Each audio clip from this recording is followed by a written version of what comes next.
Então agora vamos lá novamente, aprendemos bastante e vamos, para mais uma noite maravilhosa, onde a gente vai ouvir, vai se tratar, vai ter passe, vai ter tudo para nós, em menos de meia hora, quanta coisa, 1 hora no máximo aí, nós vamos sair bem melhores do que aqui chegamos. Então uma boa noite a todos, sejam todos bem-vindos a mais esta oportunidade e que possamos, a cada dia, a cada momento, nos melhorarmos, buscar sabedoria para o nosso próprio bem. Aqueles avisos rotineiros que nós damos, agora a gente está passando aqui pela televisão, então que a gente tem todos os avisos que a casa precisa, mas além de tudo isso, a gente está sempre agradecendo a todos vocês, A gente percebe que o número de cestas aumenta lá naquela abençoada sala, a gente fica super contente, porque a gente também vai aumentando, a gente vai aumentando o número de famílias, Então, muitíssimo obrigado àqueles que estão confiando no nosso trabalho, na nossa honestidade, de realmente fazer um trabalho para aquelas pessoas que realmente estão buscando, estão necessitando. Então, nada daquilo que a gente pede aqui sozinho não adianta, temos que estar sempre em conjunto, sempre em união. Então, muito obrigado a todos vocês pelas contribuições, pelas participações, por tudo, gente, sabe? É muito importante que a gente tenha essa gratidão por vocês também. E que nós que estamos aqui agora como tarefeiros, possamos também, contribuir sendo apenas instrumentos da espiritualidade, mas não. Aqui ninguém é mais importante do que ninguém, somos todos iguais. E esse é o nosso foco, que é o alicerce desta casa, que é a caridade, o estudo e a simplicidade. Então que nós possamos sempre manter isso em ênfase, e manter sempre a casa em sustentação e com boas energias, tá certo? Então vamos lá. Fazendo esse colóquio amoroso com Jesus de agradecimento, mas antes, vamos buscando o nosso melhor posicionamento nas cadeiras, descruzando os braços, as pernas, nos posicionando de uma forma bem gostosa, para que nós possamos, nesse instante, com muito amor e carinho, elevar os nossos pensamentos até Jesus, até os nossos irmãos de luz, aqueles mentores da casa, os seus assistentes, que a cada um de nós estará presente aos nossos lados, ouvindo, e recebendo as nossas necessidades, para que esses pensamentos possam chegar até o nosso Pai e que se concretize. Mas para que tudo isso se realize, nós temos que estar agradecidos por aqui estarmos nesta noite, nos envolvendo no aprendizado, e que esta energia que estamos criando e que estamos fortalecendo possa ser também dividida com aqueles que não puderam estar presentes aqui na nossa casa hoje, aos nossos parentes em casa, amigos que não tiveram a oportunidade de aqui estar, mas que todos eles, da mesma forma, possam receber através desta corrente, através dos nossos pensamentos, o fortalecimento, a paz interna, nos fortalecer para que nós amanhã possamos estar melhores do que aqui chegamos, nos fortalecer para que... Eu pediria silêncio, por gentileza, senhor, eu pediria, estão atrapalhando os demais. 1 minuto de silêncio só, por favor. Muito obrigado. Então, dando continuidade aos nossos pensamentos, pedir que Jesus nos ilumine, nos abençoe nesse instante, e que possamos receber da espiritualidade aquilo que nós precisamos bem intimamente, a paz, o fortalecimento, a esperança de novas oportunidades. Pedir por um bom emprego, pedir pela minha saúde, pedir pela saúde daqueles que estão envolvidos comigo, pedir a Jesus, a esses mentores amigos, que se faça paz na minha casa, no meu bairro, na minha cidade, que eu possa iluminar o nosso estado, o nosso Brasil, o nosso planeta. Que a gente possa, através dos pensamentos, fazer que cada dia, cada momento se torne melhor. E assim, Pai, com muito carinho, com muito amor, nós nos ajoelhamos a teus pés nesse instante para lhe dizer: Pai nosso que estás nos céus, santificado seja o vosso nome. Venha a nós vosso reino. Seja feita a vossa vontade, assim na terra como nos céus. O pão nosso de cada dia nos dai hoje. Perdoa, Senhor, as nossas ofensas, assim como perdoamos aqueles a quem nos têm ofendido. E não deixeis, Pai, cair em tentações, mas livra-nos de todos os males, que assim seja. E que todos os nossos irmãos, colegas e amigos que estão nesse instante ouvindo esta palestra, que possam receber todas essas vibrações e que desta forma possam se fortalecer na palestra e nas vibrações desta casa. Uma boa noite a todos e vamos agora à palestra, que irá nos completar com os estudos desta noite. Muita paz a todos.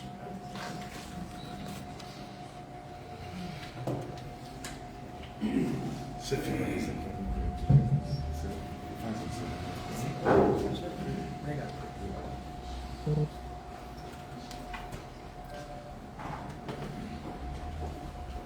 Minhas irmãs, meus irmãos, em Jesus Cristo, muito boa noite. Boa noite.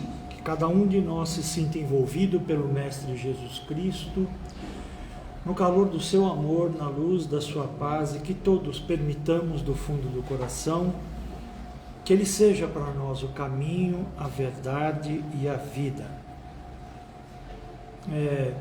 Só pegando um ganchinho daquilo que o Aidar explicou antes da palestra, tem uma frase que acho que resume tudo aquilo lá, Dentro da doutrina espírita a gente precisa aprender a praticar, que é fazer o nosso melhor o tempo inteiro,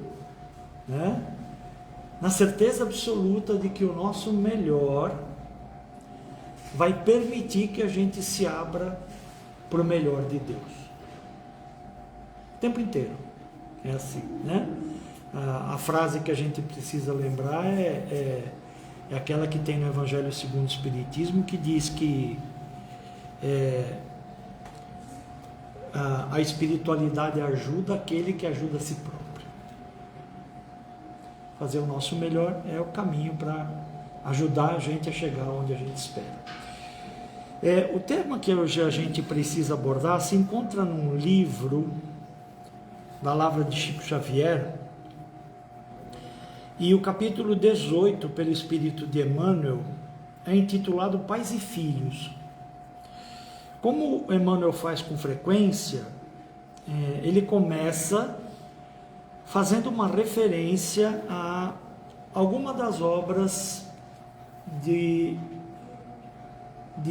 Allan Kardec, Especificamente, quando se fala de pais e filhos, ele foi buscar lá no item 9 do capítulo 14 do Evangelho segundo o Espiritismo a frase que vai embasar o resto da discussão. Capítulo 14 do Evangelho segundo o Espiritismo tem por título Honrai pai e mãe. Honrar pai e mãe. E como ele vai falar da relação entre pais e filhos, tem sentido, A frase que ele escolheu, que é o item 9, que se encontra no item 9, diz o seguinte: a ingratidão é um dos frutos mais diretos do egoísmo. Ela revolta sempre os corações honestos, mas a ingratidão dos filhos para com os pais apresenta caráter ainda mais odioso. Ele estava falando, na verdade, a respeito da postura dos filhos em relação aos pais. Especificamente da questão da ingratidão. Os filhos não serem gratos aos pais por tudo o que receberam em termos de assistência, orientação, suporte, sustentação e por aí vai, dos pais. A situação normal, a situação padrão, é que os pais se dediquem de forma absoluta aos seus filhos, né? Existem exceções? Existem. Pais e mães que não se caracterizam por esse desvelo, por essa boa vontade em relação aos seus filhos, mas são exceções, né? E não são exceções gratuitas, não são exceções covardes, cruéis, né? Como a gente pode imaginar num primeiro momento, mas exceções oriundas de questões espirituais, envolvendo a relação entre esses pais e esses filhos, todos espíritos, todos somos espíritos, em vidas passadas, em situações anteriores, onde esse relacionamento acabou criando certas lacunas, certas dificuldades, que precisam ser lidadas nesta vida. Emmanuel começa a sua abordagem desse tema dizendo o seguinte: trazida a reencarnação para os alicerces dos fenômenos sociodomésticos, não é somente a relação de pais para filhos que assume caráter de importância, mas igualmente a que se verifica dos filhos para com os pais. Ele lembra que logo no começo, né, que a reencarnação é a base, é o alicerce de tudo aquilo que determina os fenômenos de convivência. Ele chama genericamente de sociodomésticos, ou seja, as relações sociais dentro da casa, dentro do lar, dentro do ambiente doméstico. E ele lembra que a reencarnação, que é essa base, ela não define só a relação dos pais para com os filhos, de que forma os pais se relacionam com os seus filhos, mas também o contrário, de que forma os filhos se relacionam com os pais. Porque às vezes acontece um desbalanceamento, não acontece? Os pais têm dedicação integral aos filhos, mas os filhos não se dedicam absolutamente nada aos pais, ou não reconhecem essa dedicação, ou não lidam com os pais com respeito, né? Com serenidade em relação às dificuldades das relações. Continua Emmanuel: os filhos não pertencem aos pais, entretanto, do mesmo modo, os pais não pertencem aos filhos. É importante que a gente se lembre sempre disso, né? A gente bate no peito, né, e fala meu filho, minha filha, né? Mas isso não é uma relação de posse, é uma relação de convivência. É o filho com quem eu convivo, é a filha com quem eu convivo, mas não é a filha e o filho de quem eu sou dono, de quem eu sou a única referência para a definição daquilo que eles devem ou não devem fazer.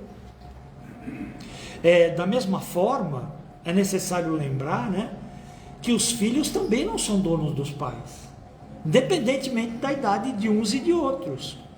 E frequentemente, quando os pais envelhecem, né, e passam a um regime de convivência com seus filhos, que define um nível maior de dependência socioeconômica, por assim dizer, né?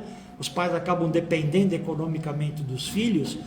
Os filhos eventualmente podem equivocadamente se acreditar donos dos pais, se acreditar na possibilidade de definir o que os pais podem e o que os pais não podem fazer. É como se eles tivessem sobre os pais direito de propriedade. E é necessário lembrar que as nossas individualidades nunca se descaracterizam. Nós somos indivíduos, nós somos seres únicos, cada um de nós. E cada um de nós, com as nossas características, com as nossas falhas, com os nossos erros, com as nossas possibilidades de acerto, que precisam ser lidadas com serenidade. Ninguém é dono do outro.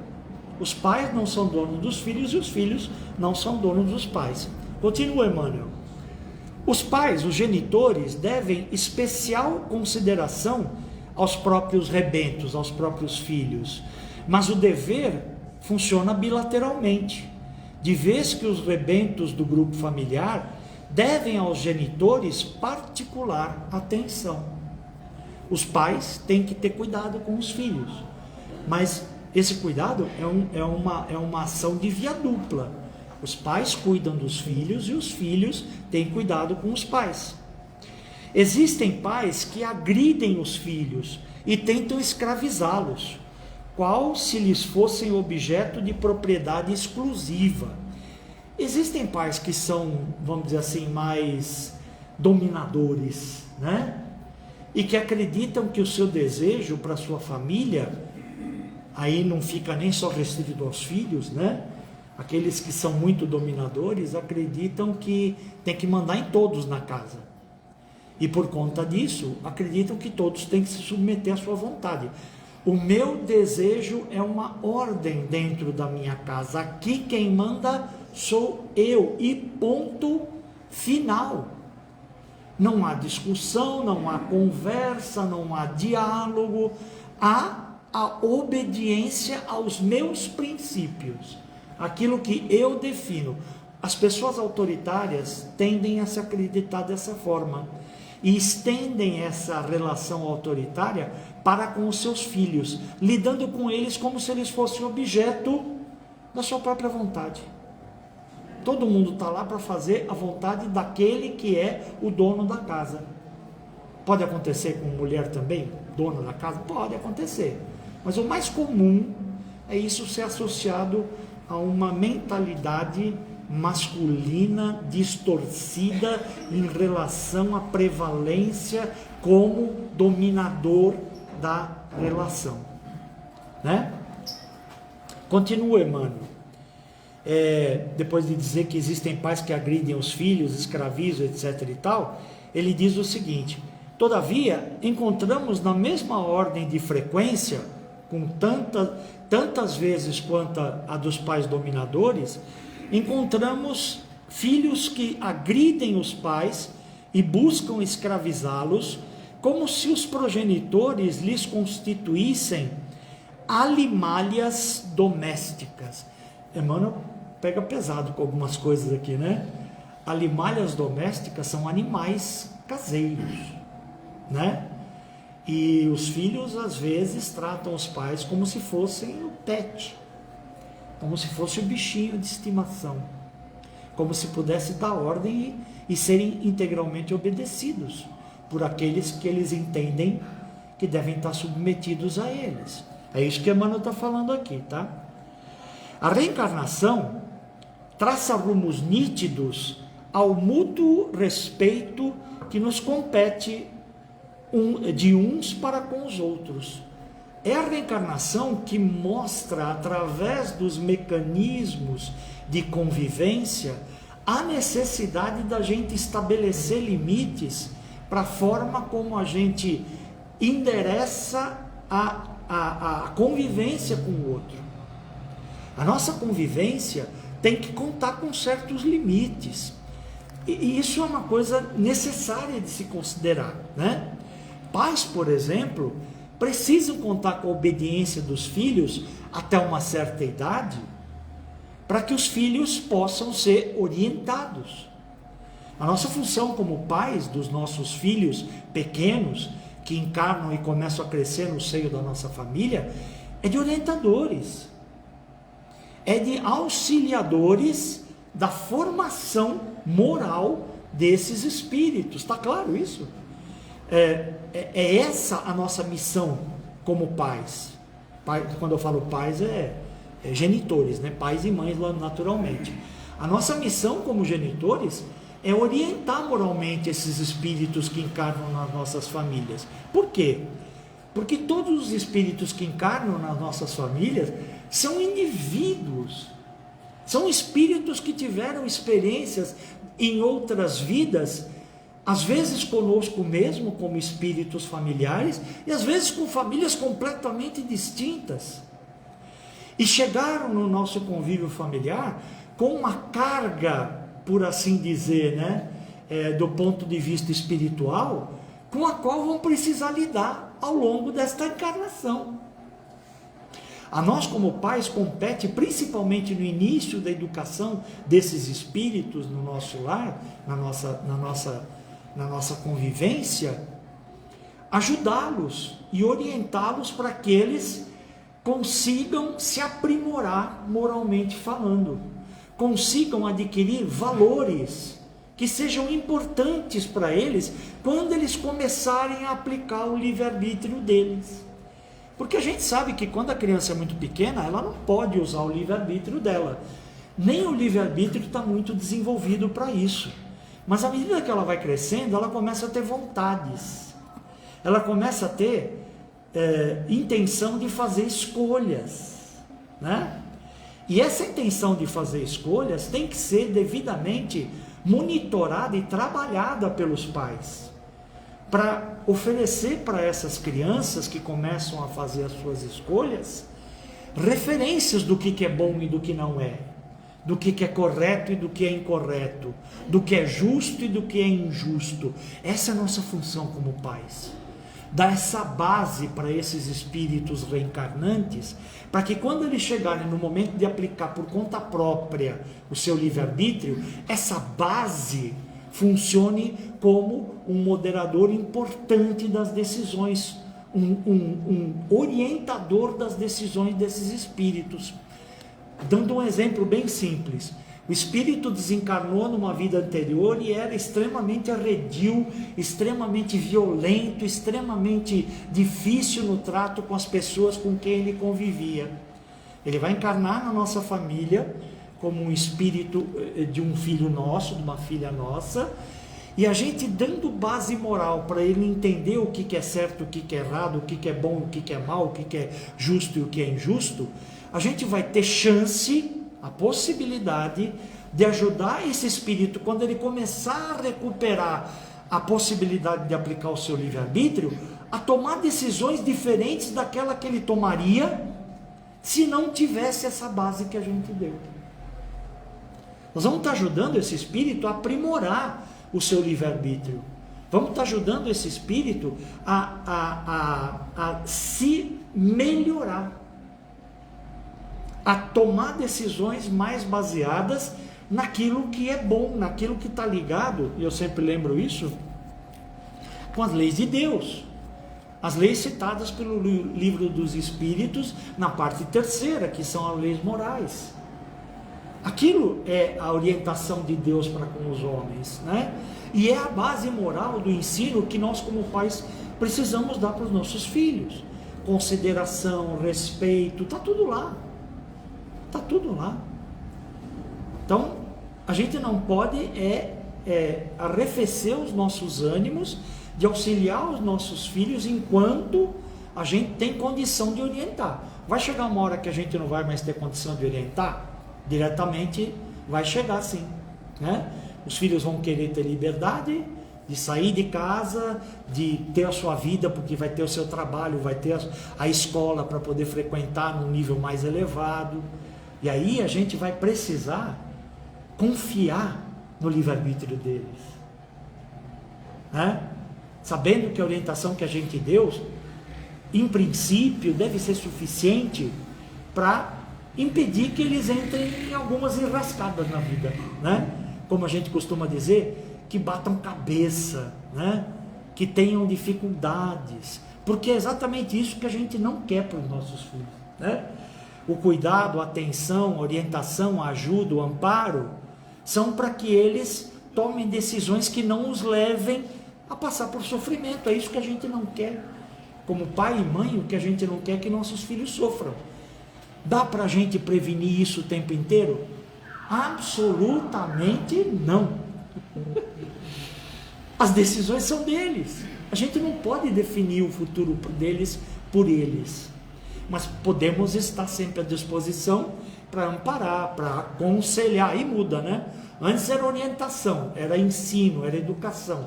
Agora é sustentação na base do aconselhamento, na base do pediu minha opinião, eu te dou, se você quiser eu te digo o que eu estou pensando, né? Mas sem imposição, de jeito nenhum. Continua. Entre pais e filhos há naturalmente uma fronteira de apreço recíproco. Existe um limite de consideração mútua, né? Que não se pode ultrapassar em nome do amor, sem que o egoísmo apareça conturbando-lhe a existência. É lógico que quanto mais eu quero que o meu filho se dê bem, a minha filha se dê bem, a minha filha não tenha problema, meu filho não tenha problema, tem todo o sentido eu ajudar, eu amparar, e quando é pequenininho eu determinar as coisas. Só que quando chega no limite, depois que ele começa a ter o livre-arbítrio dele possibilitado pela sua idade, pela sua maturidade, etc., ultrapassar o meu limite de aconselhamento é querer para ele aquilo que eu desejo. E querer para ele aquilo que eu desejo, mesmo que seja, na minha opinião, o melhor, é uma manifestação de egoísmo. Não querer que ele tenha a experiência que ele deseja. Querer que ele tenha a experiência que eu espero que ele tenha, às vezes para me preservar contra sobressaltos, contra, né, tristezas que podem acontecer das decisões que ele toma. Vou dar um exemplo bem simples. Bem simples. Eu nunca pude ter moto na vida. Nunca pude. Meu pai teve moto quando teve a idade para isso. E ele nunca falou assim: enquanto você estiver na minha casa, você não vai ter moto. Falei: pô, pai, caramba, como é que pode um negócio desse? Comecei a trabalhar. Na minha casa você não tem moto. Porque o para-choque da moto é o peito do piloto. E ele falava com experiência própria, né? Porque ele tinha caído, se machucado. Percebeu o potencial daquilo para fazer com que eu tivesse a chance de me machucar também. Falou: depois que você quiser sair depois que você sair de casa, for dono da sua vida, faz o que você quiser. Mas aqui dentro, não. Foi uma imposição? Foi. Mas eu fiquei com aquilo na cabeça. Para-choque, para-choque, para-choque. E nunca comprei. Tive chance, nunca comprei. Comprei só carro. Nunca comprei. Já a minha namorada, ela teve um filho, né? Teve dois filhos. A mais velha é uma menina e o mais novo um rapaz. E o rapaz, influenciado pelo pai, ou por inclinações naturais, adorava a moto, adorava. Falava para ela o tempo inteiro que se ele morresse em cima de uma moto, ele morreria feliz. Adivinha? E nem ele estava pilotando, ele estava de carona numa moto 1000 aí, de um amigo, etc e tal. Aconteceu um acidente, ele morreu. A mãe vivia pedindo para ele: pelo amor de Deus, larga esse negócio de moto, né? Não faz isso não, sua mãe fica aflita. Percebe? A sua mãe fica aflita é algo que tem a ver com a mãe. Não tem a ver com o filho. O livre-arbítrio do filho não quer saber, na verdade, ou em princípio, né? Está querendo a liberdade daquele vento na cara. Eu já experimentei isso, né? Já andei de moto na garupa, já até pilotei, né? Experimentalmente, mas é uma sensação de liberdade imensa, né? E quando aquilo entra no sangue, é difícil de não se deixar levar, né? Mas no caso a tragédia acabou acontecendo e o menino acabou desencarnando. E a mãe até hoje acha que não fez força suficiente para dissuadir o filho de não pilotar. Não é verdade. É uma questão de liberdade. Ele já estava com 19 anos. Não é algo que o livre-arbítrio dela pudesse interferir tanto no livre-arbítrio dele. Ok. É justo que os pais não interfiram no futuro dos filhos, tanto quanto os filhos não interfiram no passado dos pais. Interessante, né? Nossos filhos têm futuro. Quando a gente está lidando com eles, eles têm futuro. E para nós, e para os nossos filhos, nós temos um passado que às vezes é difícil deles lidarem, que é a nossa formação, a nossa mentalidade, as nossas restrições, a nossa forma de pensar retrógrada em relação aos padrões super avançados deles, especialmente nos dias atuais, com tanta tecnologia, com tanta naturalidade para tantas coisas que no nosso tempo não tinha nada de natural, né? Falando abertamente para nós aqui que já temos uma certa idade. Os pais não conseguem penetrar de imediato a trama do destino que os princípios kármicos lhes reservam aos filhos no futuro, no porvir, ele diz, né? A gente não consegue imaginar o que karmicamente, ou seja, o que do ponto de vista da lei de causa e efeito, os nossos filhos trazem de encarnações anteriores. Com o que meus filhos vão ter que lidar nesta vida, relativo aos problemas que eles criaram para si próprios, através do livre-arbítrio aplicado em vidas anteriores. A gente não sabe.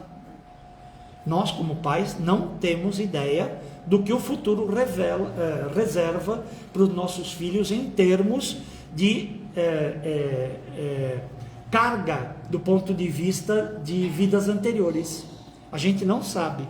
Da mesma forma que os filhos estão inabilitados, ou seja, não são capazes de compreender de pronto o enredo das circunstâncias em que se mergulharam seus pais no passado, a fim de que pudessem voltar do plano espiritual ao renascimento no plano físico. O que ele está falando aqui?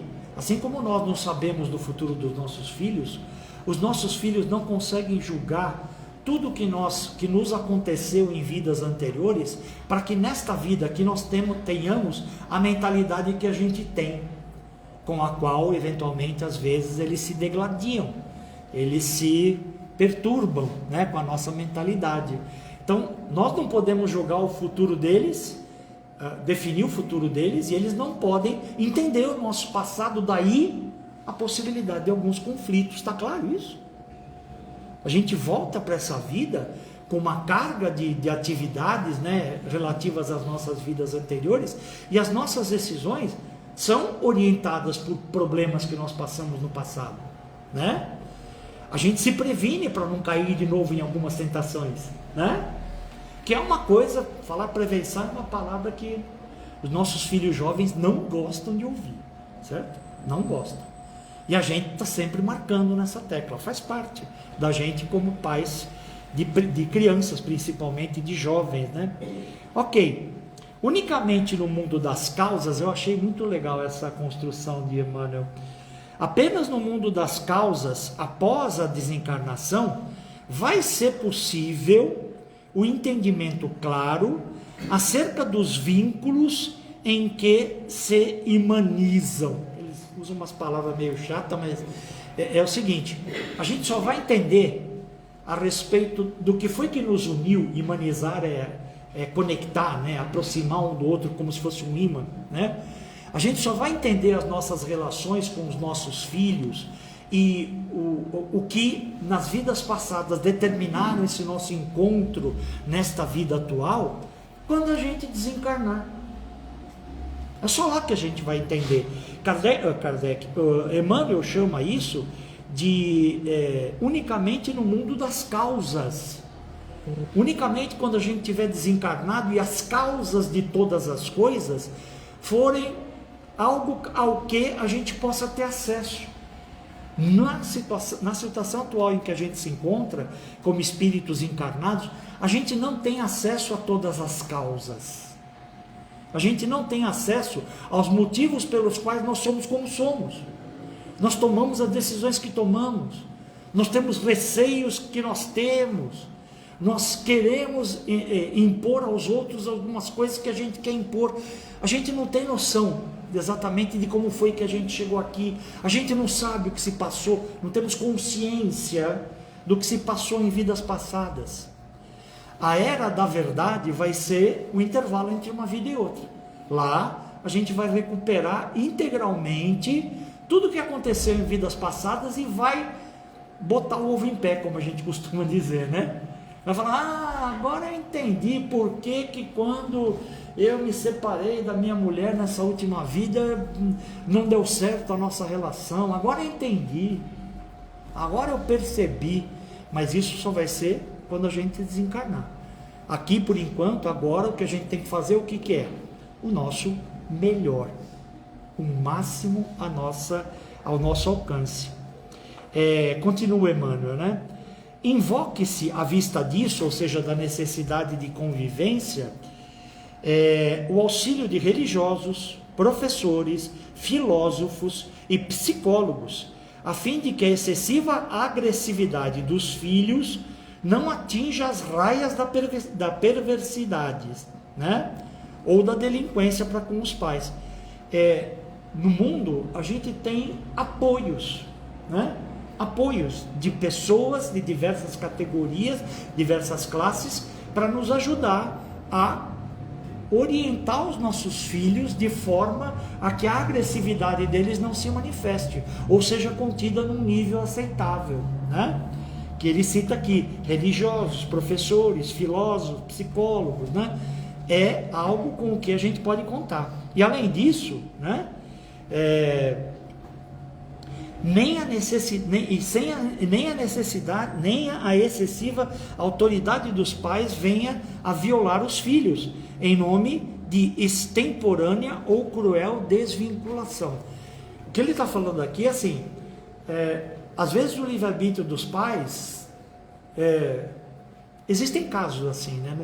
Talvez não seja padrão, mas, por exemplo, culturalmente falando, nos Estados Unidos, quando os filhos ingressam na universidade, eles saem de casa. Os pais fazem com que eles saiam de casa. Por quê?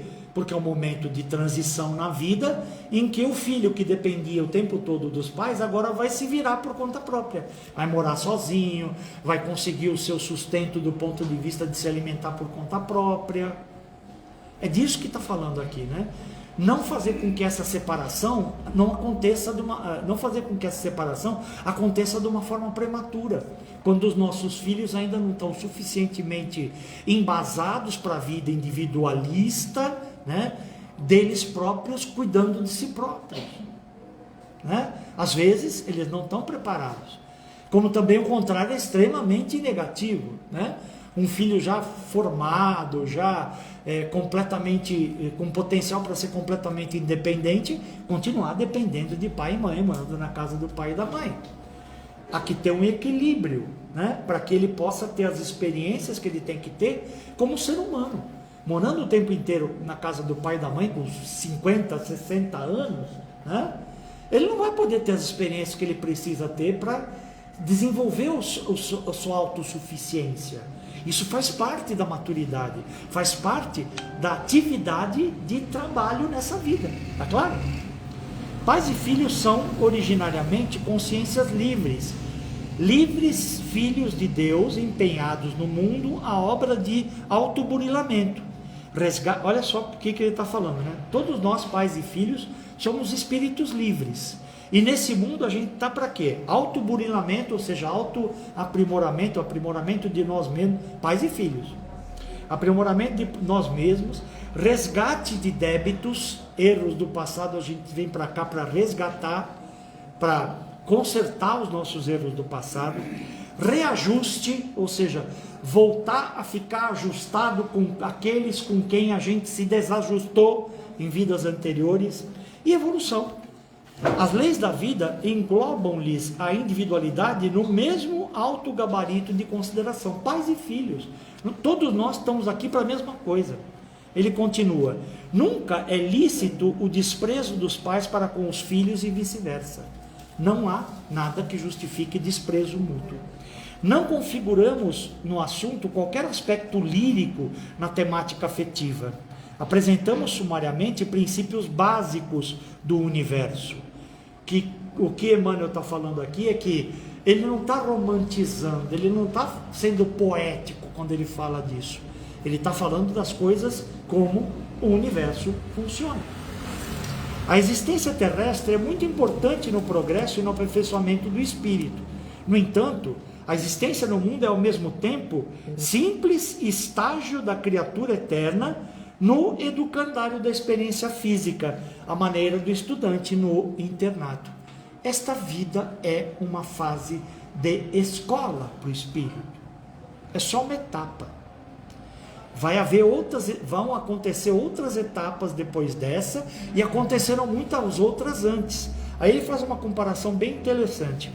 Os pais são como alunos em condições mais avançadas de tempo no currículo das lições, ao passo que os filhos parecem aprendizes iniciantes, quando surgem na arena do serviço terrestre, com acesso na escola sob o patrocínio de companheiros que os antecederam, por ordem de matrícula e aceitação. É assim, ó, é como se a gente fosse veterano e os nossos filhos fossem nossos calouros, né? Nossos bichos, como a gente costuma falar. A gente, como veterano, a gente já tem uma certa experiência, mas estamos todos na escola, percebe? Estamos todos na escola. Alguma coisa a gente pode ajudar os nossos bichos para que eles consigam se dar melhor nos primeiros anos, aqueles primeiros anos pelos quais a gente já passou? Sim, podemos. É isso que Emmanuel está falando aqui. Podemos. Mas o que a gente não pode esquecer é que todos nós estamos aprendendo.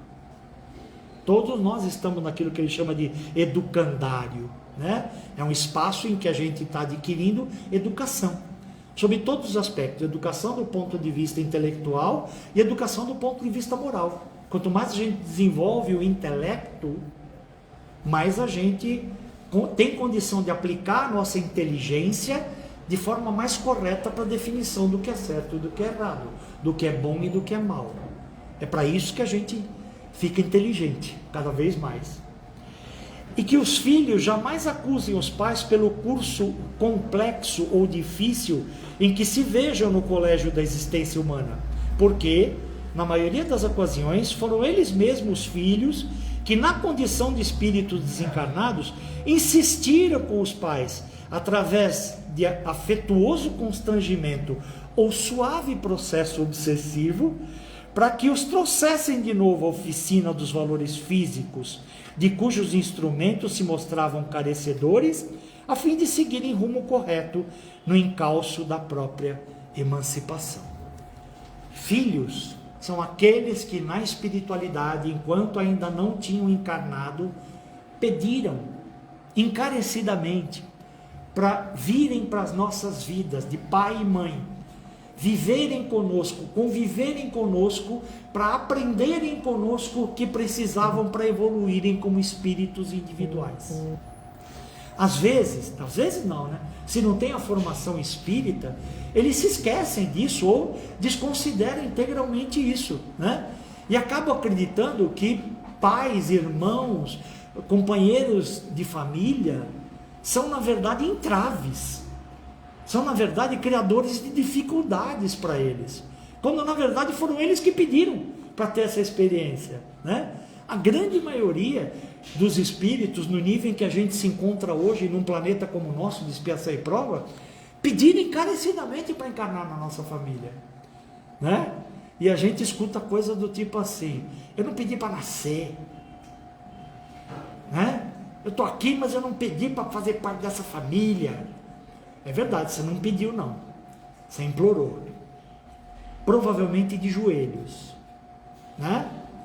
Vamos reconhecer, vamos nos reconhecer na relação com os nossos filhos e ajudar eles a descobrir essas verdades tão brilhantes que a doutrina é capaz de trazer, para amparar cada um de nós nas nossas jornadas, a gente como pais e eles como filhos. É isso que Emmanuel coloca aqui de uma forma tão surpreendentemente cristalina, né? Em termos de verdade, porque a gente possa aproveitar. Vamos para o nosso encerramento, então?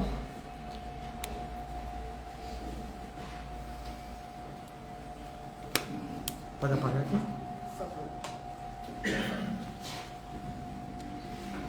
Fechemos então os nossos olhos, elevemos o nosso pensamento ao nosso Mestre Jesus Cristo, Ele que afirmou que quando 2 ou mais estivessem reunidos em seu nome, Ele estaria presente. Mestre amado, uma vez mais aqui estamos, sob o teu olhar, para que tenhamos condições, para que reunamos as nossas possibilidades, com a finalidade de aprendermos um pouco mais a respeito do teu Evangelho, através das tuas palavras e dos teus exemplos inefáveis. Que tenhamos uns em relação aos outros a paciência, a capacidade de tolerância necessária para considerarmos as nossas individualidades, as nossas aspirações, os desejos de cada um e as imperfeições que ainda fazem parte de cada um de nós. Que a nossa convivência possa ser embasada no amor que nos exemplificaste, para que tenhamos condições de evoluirmos como espíritos e de galgarmos degraus mais elevados no caminho da nossa própria redenção, auxiliando-nos uns aos outros, especialmente na relação entre pais e filhos, a nos colocarmos na vida como amparadores mútuos, que é aquilo que realmente somos. Que assim seja, graças a Deus.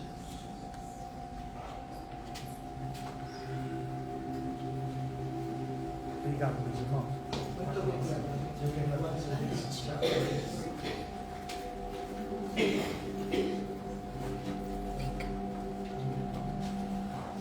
Talvez você venha aqui, ó.